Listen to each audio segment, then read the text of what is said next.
daw yung sisisigaw mo. Kaya nga. Kahapon na ayaw niya si Lido. Natatakot sa mga sila. Kaya nga.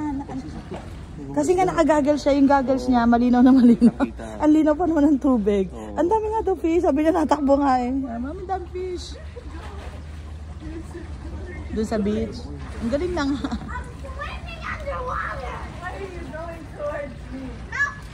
Oh. Ang galing na.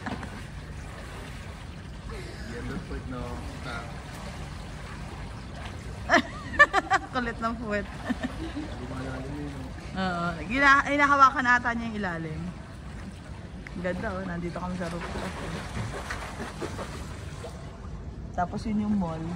Yun yung mall. Parang Grand Reno. Ay, oy, parang Grand Reno eh. Bari mo, nasa area tayo ng business district. Yung hotel namin parang business district to eh. Medyo, ano, 10, di, alam, parang ano lang naman eh, 2 stops away lang naman tayo sa Espanya, ano. 2 stops away kami doon sa Espanya na metro stop. Tapos kung gusto mo pang pumunta ng Sagrada, another train na nakapapunta sa Sagrada. Papunta sa beach, tatlong train transfers. Ang ganda naman location kasi doon lang yung train station, doon natatawid lang kami doon. Paglabas namin ng hotel, tawid lang doon sa big ano.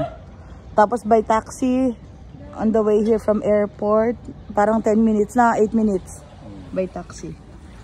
Kaso mahal. 30 euro, 29 na. Mommy! Yes? Daddy! Yeah? Can we swim together? Of course. Come here. No, hindi pala. Ayoko pala. No, kala ko you and Ate Yuna.